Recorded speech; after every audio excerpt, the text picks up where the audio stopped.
atsiunčia draugai nurodas, kur poligrafijos Šarikovas, tai yra Šarūnas Jasikevičius, pasakoja apie branduolinio ginklo dislokavimą Lietuvoje, apie jo prioritetus, apie jo būtinybės ir jo saugumą. Na, aš aišku galiu žiūrėti tik iš svetimų žmonių, nes manęs jau užblokavęs visus mano profilius. Bijausi, visai manęs tas šūdžius. Tai, žinot, aš žiūriu, kaip jisai kalba, žiūriu jo veidą ir vėl prisimenu Šilanską. Na, anekdotų karalius. Jisai pasako anekdotus, didžiausias kvailystės rimto veido. Tai jo profesija ir tas labai jam gerai sekasi. Tai normalu. Tačiau, kai tokio pačio lygio anekdotus pasakoja visai kitos profesijos atstovas, darosi liūdna. Jisai žiūri, nemirksi, pats tiki lyg tai tum, ką sako, o gal jisai pats iš tikrųjų tiki, jei tiki, tada jisai visiškas idijotas. Atsimenu, kai buvo amunicijos gamyklos statymų Lietuvoje klausimai. Ir pradėjo pasakot, kad labai stipri bus oro gynyba, kuri visiškai apsaugos.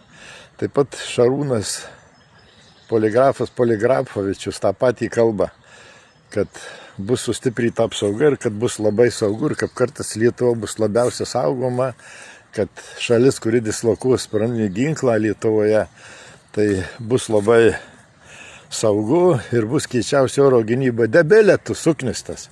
Pasižiūrėk, kokia oro gynyba Izraelyje. Geležinis kupolas. Pati keičiausia oro gynyba pasaulyje ir kas iš Izraelio miestų sulygyti su žemėmis ištisi rajonai. Kokia oro gynyba? Baigėsi oro gynybų jau šitas stiprumas ir aplamai oro gynyba prapula, praranda savo prasmę iš dalies, kai atsirado dronai. Dronų ištisos kariuomenės, dronų šimtai yra grupės, kurios visiškai išveda iš žekiutės bet kokią oro gynybą. Nėra tos oro gynybos, pamirškime ją. Jį gali tik prilaikyti kažkokį procentą, sulaikyti kažkokią dalį. Pažiūrėkime Maskva. Oro gynyba kiečiausia saugoma, vis tiek pramušimi. Dronai vis tiek pramuša ir vis tiek praskrenda ir vis tiek padaro žalą. O čia pamirškim, kad branduolinis ginklas reiškia, mes tampam branduoliniu taikiniu, viskas. Pas mus dislokuoja branduolinį ginklą, mus nutaikamos branduoliniai užtaisai. Nepamirškam apie rusų ariešnikus ir kinžalus, kitus hipergarsinės raketas, kurių oro gynyba bejėgi.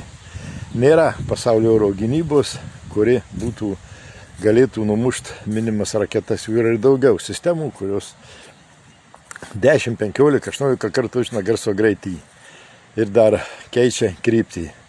Nepamirškim paprastų pigiausių bombų, špižinių, kurios taip pat manevruoja, kurių trajektorijos sunku nustatyti, kurios neskleidžia nei garso, nei šilumos ir kurias pamatyti yra labai sudėtinga.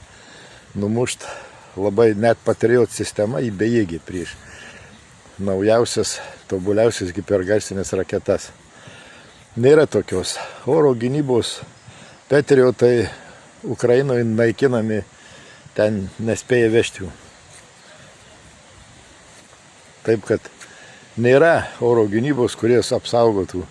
O kažkada neturėdami branduolinio ginklo Lietuva Rusijos taikiniu buvo. Tačiau ne branduoliniu taikiniu. Dabar dislokaus branduolinį ginklą, Lietuva taps branduoliniu taikiniu. Mes mažytė valstybėlė. Iš mūsų nieko neliks. Ir kažkam nesinori, kad jų šalys gautų branduolinį smūgį iš Rusijos. Tai jau pastatė pas Dalbajobus.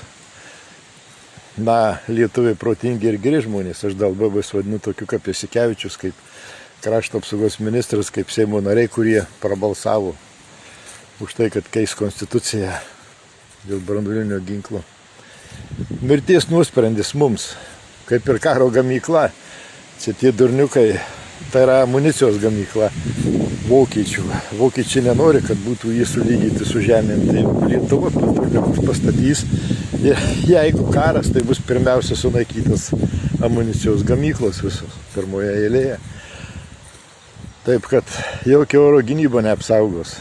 nėra tos oro gynybos, kuri apsaugotų visiškai.